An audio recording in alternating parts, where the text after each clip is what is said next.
Quer usar o... Tá. Beleza, então. Tá ligado? Tá ligado? Deixa eu ver se vai. Foi? À vontade, só dá um presente aí e vamos embora. Pessoal, tá com vocês, Aleph Souza. Boa tarde, pessoal.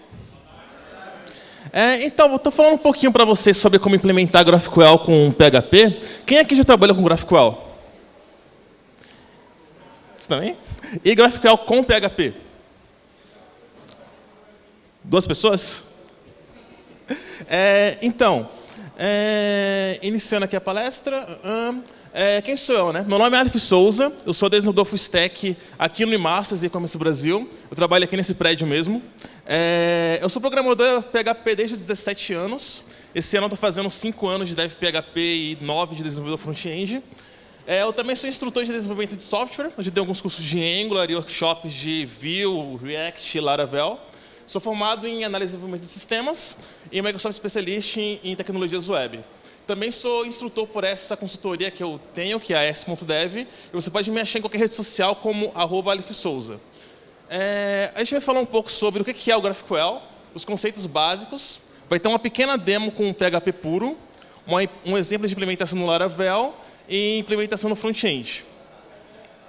Bom, mas o que seria o GraphQL? O GraphQL seria uma especificação de linguagem de consultas de APIs desenvolvida pelo Facebook. Ela foi criada mais ou menos em 2012, mas foi aberta ao público em 2015. Hoje em dia ela é completamente open source, ela pertence à Linux Foundation e você pode usar sem preocupação de licenças e essas coisas que o Facebook tinha antigamente com o React, por exemplo.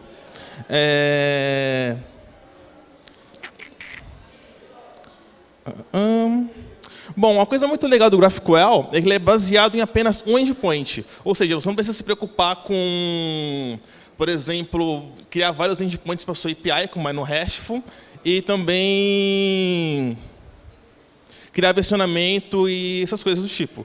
Uma coisa muito legal é que você basicamente consegue solicitar exatamente o que você quer receber de volta, que eu vou mostrar mais para frente para vocês nas queries. Uma coisa que eu esqueci de falar também, aqui na parte da introdução do GraphQL, é que implementação do GraphQL baseado em apenas um endpoint, acho que era o próximo slide.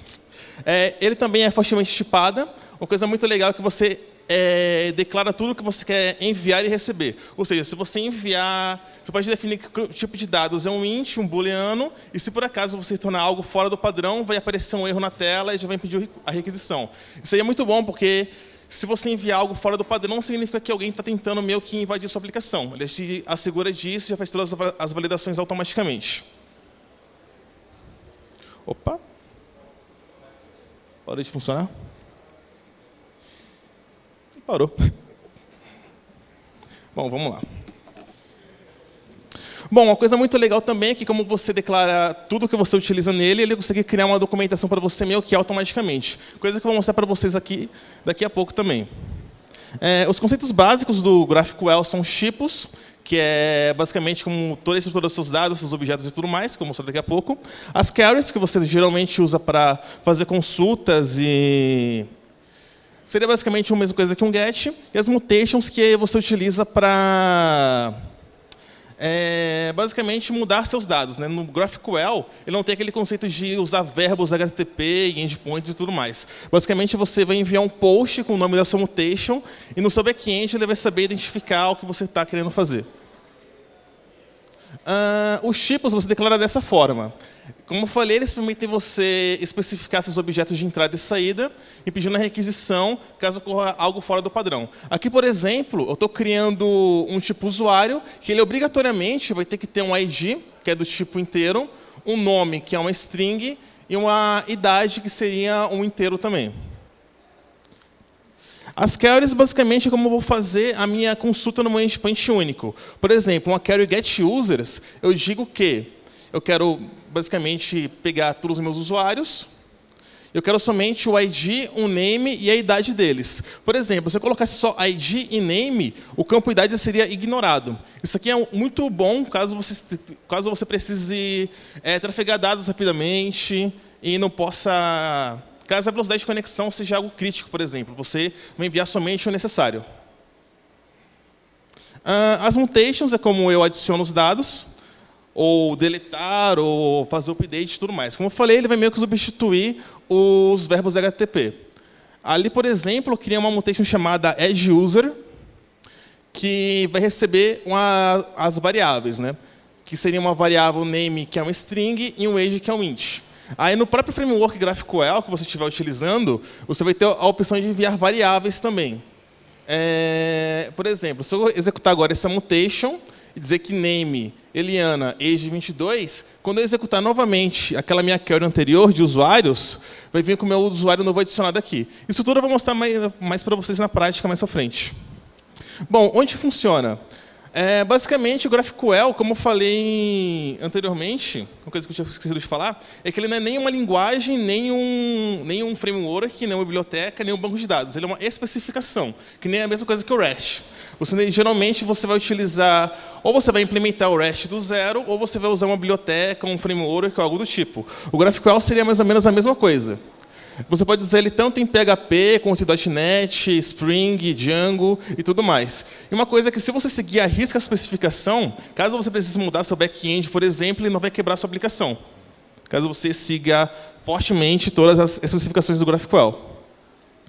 Ele também possui meio que adapters para o front-end, que é uma coisa muito legal também, que permite você, caso você esteja utilizando um framework moderno, ele vai automaticamente fazer uma requisição para você e exibir na tela, por exemplo.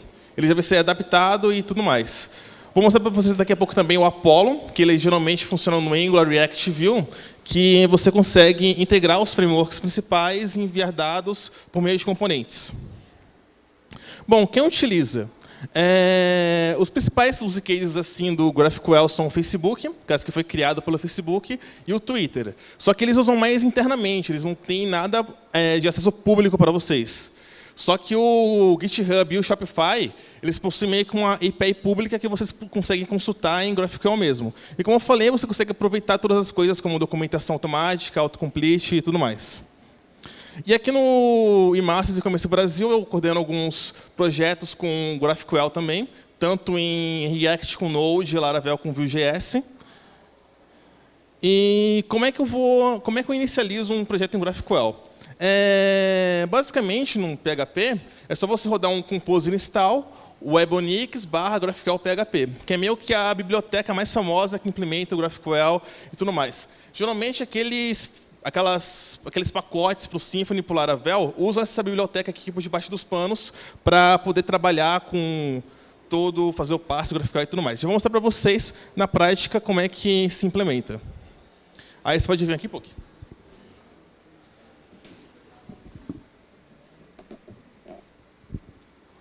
Bom, aqui eu tenho um VS Code, né, normal. E como eu falei, para rodar um servidor GraphQL, tudo que eu preciso é ter apenas um endpoint. Ou seja, qualquer arquivo .php, tecnicamente, é um endpoint. Então, eu posso rodar todo um servidor GraphQL dentro de um arquivo PHP. Aqui o que eu fiz foi vir no meu composer, dar aquele require naquela biblioteca, webonix/GraphQL-PHP. E aqui eu já criei meio que um básico para poder acessar, poder fazer requisições nesse arquivo. Coloquei aqui os headers, usei as classes que precisam, e aqui é onde a gente vai meio que parsear as nossas queries. Aqui, basicamente, eu peguei o que foi enviado, geralmente eu vou fazer uma requisição POST com JSON, e tudo que você precisa é uma propriedade chamada query, com a query que você vai utilizar, e as variáveis que o próprio servidor vai fazer esse parse para vocês, concatenar variáveis e tudo. E aqui, então, vou rodar o GraphQL Execute Query, que é daquela biblioteca, e, então, no final, vai dar um eco com o output. Aqui eu vou pegar já de um código que eu já fiz. Aqui eu vou, por exemplo, criar um tipo chamado usuário. Esse tipo vai ter o quê? O nome dele vai ser user, o ID vai ter um campo chamado ID, que vai ser um int, um name, que é uma string, e o admin, que é um booleano. Eu tentei meio que criar um banco de dados SQLite aqui, para já ganhar tempo. E basicamente eu repliquei todos os campos dessa tabela users aqui no meu banco de dados SQLite. Você pode conectar no MySQL, no MongoDB também da vida. E agora, então, vou criar minha primeira query. A query aqui eu vou declarar dessa forma. Primeiramente, eu vou só colocar users. Deixa eu apagar aqui a user comum. Aqui é uma query. Name query, que vai ser o meu root type, né? Basicamente, todas as minhas queries eu vou colocar aqui. Ele vai ter uma query chamada users, que o que ele vai me retornar? Ele vai me retornar uma lista de usuários. Ou seja, obrigatoriamente, eu vou ter que retornar um array com objetos que as propriedades são o ID, que obrigatoriamente vai ter que ser um int, um name, que é uma string, e um admin, que vai ser o booleano. Aqui o que eu fiz foi entrar no meu banco de dados SQLite. Aqui eu fiz uma conexão com PDO. Então, eu vou dar um select tudo from usuários. Aqui eu poderia simplificar mais. Eu tinha esquecido disso. Basicamente, retornar aqui. Claro que você pode colocar mais umas validações depois e deixar tudo mais seguro. E aqui eu vou declarar o meu esquema, que é para fazer a biblioteca do GraphQL reconhecer todos os meus carries e mutations. Aqui eu disse que uma query vai ser um query type, que por sua vez é isso aqui, que possui uma query chamada users, que tem que me retornar isso, e aqui tem o resolve dela. Agora eu vou usar um painelzinho aqui chamado GraphQL. Graphi com i no final aqui. Vou iniciar meu servidor local também. Já iniciei, deu um php-s aqui comum. E aqui, então, vou conectar no meu servidor local. 2.//localhost. Aí você pode ver que, basicamente, eu coloquei aqui e minha documentação já foi feita, posso dizer assim. Aqui criei uma query, todas as minhas queries estão a usuários, e a usuários vai me retornar um array de users, que, por sua vez, vai ser um objeto com ID, name e admin. Isso me permite fazer isso agora. Ó. Query, get users. O que eu vou querer pegar no meu usuário? O ID, já tem um autocomplete aqui com tudo que ele possui, e o admin. Agora, se eu rodar aqui, vocês podem ver que me retornou uma lista com exatamente o que eu pedi. Se por acaso eu não querer o campo admin, eu rodo de novo e me retornou somente ID e name. Isso aqui já é o básico para você implementar um servidor GraphQL em PHP. Agora, se por acaso eu querer retornar um usuário específico, né? Para isso, eu vou criar uma nova query. Query. Chamada user. Aí você pode ver que a única diferença é que agora eu vou ter um args de argumento mesmo. Eu vou dizer que ela vai ser um ID e vai ser um tipo int, só que vai ser não num, ou seja, ele vai ser obrigatório. Eu obrigatoriamente tenho que passar esse int, senão a minha query não vai funcionar. E aqui, basicamente, eu vou no PDO e faço um select users, select asterisco from users, where ID, igual ao ID que eu passei. Agora, se por acaso eu vier aqui, dar um reload, você vai ver que já foi documentado para mim, que eu adicionei essa nova query, que tem um ID com um int obrigatório, essa exclamação aqui significa obrigatório, e vai me retornar somente um usuário. Quando tem esses conchetes aqui em volta, seria um array, mas vai me retornar só um usuário. Agora eu posso fazer isso aqui.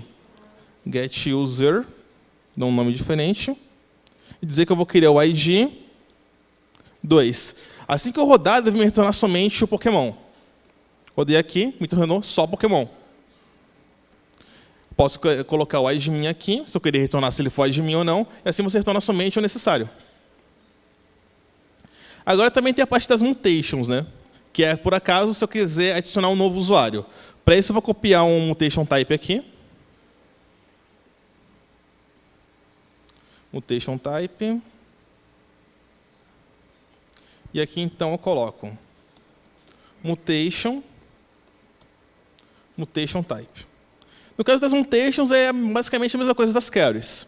Aqui eu vou ter um name mutation, fields. Eu vou ter uma query chamada addUser, que espera receber um usuário. Ele vai me retornar um usuário, né? E vai receber um name e se ele é admin ou não. Isso aqui no resolve vai estar aqui um prepare, insert into, faço um byte parent aqui do PDO. Então, me retorno todo o usuário criado aqui, com last insert ID, que é do PDO também. Agora, se eu dar um reload aqui, http localhost, você vê que foi documentado. Opa! foi documentado automaticamente para mim, mutations. Eu tenho um mutation chamado addUser, que espera me receber um argumento name, que é uma string, e um admin, que é um booleano. Vai me retornar um usuário. Da deleteUser, eu vou mostrar também. Aí, mutation, addUser.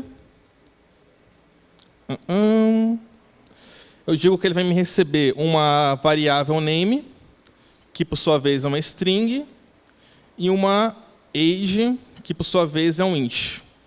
E aqui então faço executo a minha mutation addUser, name, a variável name, e age, admin na verdade, né? Admin, que o booleano. Boolean. Ok, admin vai ser... vai receber um admin aqui também. Eu vou querer receber somente o ID do novo usuário inserido. Aqui nas carries, no carry variables, eu posso colocar as variáveis que eu utilizei. Aqui, no caso, eu vou querer uma name. Vou colocar Rodrigo. Admin true. Então, vou vir aqui, executar minha query. Executou, me retornou somente o novo ID. E se no meu banco de dados MySQL e no meu banco de dados SQLite, e dá um reload aqui, aparece ID 5, Rodrigo, admin 1. Ou seja, funcionou a minha query. Agora eu quero apagar um usuário. Eu não sou obrigado a colocar as... Como é que fala? As variáveis aqui. Eu posso simplesmente colocar aqui um mutation. Delete user. ID 5. Vou me retornar o ID dele. Obrigatoriamente eu tenho que me retornar alguma coisa. Aí se eu vim aqui e der o executar, deletou o usuário. Deu o reload aqui e apagou do banco de dados. E aquilo que eu falei, né? Se por acaso eu passar uma string aqui, já dá erro logo no meu autocomplete, e se eu executar, vai me retornar aqui, ó. O campo delete user, field argument, esperava um int, mas recebeu uma string. Mesma coisa considerando todos os meus usuários. Carry users. Se eu colocar um campo inválido aqui, vai dar a mesma coisa. Não achou o campo no tipo usuários. Mas se eu colocar aqui somente um ID, me retorna normalmente. Alguma dúvida até aqui? Bom. Agora, como seria a implementação no Laravel? Como basicamente, poucas pessoas usam PHP por hoje em dia. Geralmente, a gente usa algum framework, como o Laravel, por exemplo. No Laravel, a gente vai executar esse comando aqui, que é a biblioteca um adapter do GraphQL mais usado no Laravel, que é esse rebing/GraphQL-PHP. Então, a gente vai, depois de executar esse comando, vai executar o PHP Artisan, que é comum, vendor publish, e passar esse campo aqui. Na documentação desse pacote já tem tudo explicado. Mas, basicamente, no Laravel, aqui a gente vai ter um campo... Depois que você executar esse comando, ele vai criar automaticamente um endpoint/GraphQL para você. Então, aqui, ele vai criar dentro da pasta config do Laravel um arquivo chamado GraphQL.php, que é onde você vai colocar todas as suas coisas de GraphQL. Aqui, por exemplo, bem do começo aqui, é um arquivo de configuração comum do Laravel. E aqui, então, eu digo, vou ter um schemas, que o default vai ser as minhas carries aqui. Eu digo que vai ter a carry user, que vai executar essa classe. Ao invés de colocar uma função, como a gente colocou antes, vai ser uma classe incompleta. Aqui, então, no nosso app, a gente vai criar uma pasta chamada GraphQL, e aqui vai ter nossas carries, types e mutation. Aqui, por exemplo, criei um tipo usuários, um tipo usuário da mesma forma que aquele outro, só que você vai declarar dessa forma aqui. Class user type, extend GraphQL type. Name user, você pode meio que documentar ele aqui também, um usuário. E aqui você diz, tipo int vai me retornar o ID dele, que é um int, e descrevo que é um the user ID. Já posso ir documentando meu tipo bem aqui. Name, e-mail, e já posso fazer também uma relação com o Eloquent. Por exemplo, aqui eu criei digo que o meu usuário tem uma companhia que vai me retornar um type company. Aqui, como eu coloquei aqui esse model user class, ele já vai usar o model do Eloquent junto. E aqui no meu user.php, eu coloquei aqui um relacionamento, né? Que é o company belongs to company, que um usuário pertence a uma empresa. Então, aqui eu também coloquei as mutations, add user mutation, que é basicamente a mesma coisa. Aqui eu posso colocar também o roles do Laravel, que é de validações, para dizer que o campo e-mail tem que ser obrigatoriamente um e-mail, senão vai estourar um erro. E aqui eu vou dar um user create. Quem já trabalhou com Laravel já deve meio que saber o que é isso. Aqui, então, eu já rodei o meu PHP Artisan Serve, e aqui está rodando o meu servidor GraphQL do Laravel. Aqui, eu posso fazer uma query de consultar meus usuários. Aqui não é idade. Ok. ID, name, e-mail. Executa aqui, name, Rodrigo, e-mail. O adicionar usuário vai ser a mesma coisa. Aqui eu vou ter o meu... Vou poder enviar dados juntos. Company ID. E aí adicionou meu usuário lá no banco de dados. Se eu retornar de novo o getUsers, e aqui. Só que eu também já posso colocar minha relação aqui, para não precisar chamar dois endpoints. Vai que eu quero pegar junto a empresa do usuário. Venho aqui, coloco o company, e já vai chamar automaticamente a companhia do usuário pelo company ID. Aqui já aparece. Opa! Por causa que eu tenho que chamar junto a companhia ID aqui também. Aí você vê que já chama junto, ó, company s.dev, eu criei uma tabela companies lá no meu Ccolette desse Laravel também. Company aqui. Eu posso retornar somente o que eu quiser da companhia também. Aqui, se eu querer retornar o ID dela, retorno junto ao ID. ID 2, ID 1 e tudo mais. Bom, agora, como seria a implementação no front-end? Como eu falei, basicamente você enviar uma requisição post com a query, que vai ser aquilo que eu escrevi no meu como é que fala? No meu GraphQL, aquela query, uses e tudo mais. E as variáveis também. Mas, em frameworks modernos, você consegue usar o Apollo. Aqui, por exemplo, eu estou com um exemplo de Vue.js, que, para iniciar o plugin, você vai colocar isso aqui. Todo esse código está no meu GitHub, né? Vou ter que acelerar um pouco aqui. Mas, basicamente, você vai usar um componente Vue comum. Configurando daquele jeito, vai liberar um componente para vocês, o Apollo Query. E aqui eu digo que a lista de usuários, aqui, ó, Apollo Query, chama o meu fetch users. O fetch users seria isso aqui. Basicamente, um arquivo GQL é aquilo que eu escrevi naquele painel. Aí vem cá, carregando, houve um erro. E aqui, se vocês verem na minha aplicação carregada, dá reload aqui. Basicamente, o que chamou aqui foi um /GraphQL, cujo aqui vai ter a query. Acho que não vai dar para ver um pouco, mas aqui vai ter aqui vai ter query e variables. Basicamente, ele fez uma requisição post para o servidor e me retornou uma lista de usuários aqui. Então, é só exibir ele no meu front-end. Bom.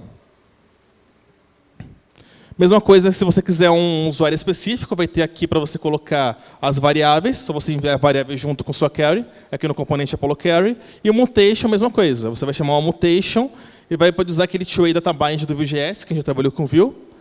E aqui vai executar um mutate, que vai chamar seu backend e adicionar os dados. Bom, o que eu tinha para falar era basicamente isso. Todo o código do PHP puro está nesse link aqui, e do exemplo com Laravel nesse link aqui, que é de uma palestra de Laravel com Vue.js que eu dei mês passado, mais ou menos. Então, o que eu tinha para falar era isso, e obrigado.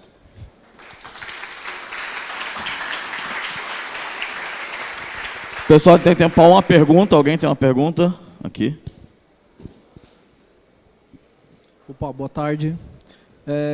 Eu nunca implementei GraphQL em produção. Eu gostaria de uma opinião sua. Por que que eu faria isso em produção, numa aplicação? Mais aquilo da autodocumentação, né? Que eu gosto bastante. E, basicamente, eu vou programando e já vou documentando meu código automaticamente. Todas as meus endpoints e campos e tudo mais. E também uma coisa muito legal do Apollo, desse pluginzinho que eu uso no Vue.js, é que em caso de paginação, por exemplo, ele meio que já cacheia tudo que ele recebe. Por exemplo, se tiver uma paginação e carregar a página 1 e for para a página 2, se caso o usuário voltar para a página 1, já vai carregar na hora. Não vai fazer uma aquisição novamente, ou back-end e tudo mais. Aí é basicamente isso. É mais para trabalhos em equipe e ajuda bastante por causa dessa documentação automática.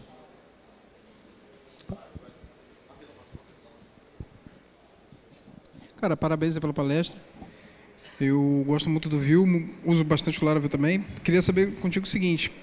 Essa implementação você faz com o Vuex, com algum gerenciador de estado, ou é direto no... Sim, sim. Tanto no React quanto no Vue é aquele pluginzinho Apollo que eu utilizei. Se não me engano, no React eles também usam um chamado Relay, só que eu nunca tive experiência com isso, mas geralmente a gente usa o Apollo mesmo. Aí já faz automaticamente tudo isso que eu falei. Não precisa. Sim. Pessoal, então uma salva de palmas aqui para o Aleph. Muito bom, valeu demais. Brigadaço. Não esqueçam de avaliar as palestras no nosso Join.d. A maioria dos palestrantes já colocaram o link, então, join.in. Vamos continuar aqui com a palestra agora, show sobre Drupal, gente. Aí sucesso, hein? Salve de palmas para a Vanessa, ela fala sobre Drupal.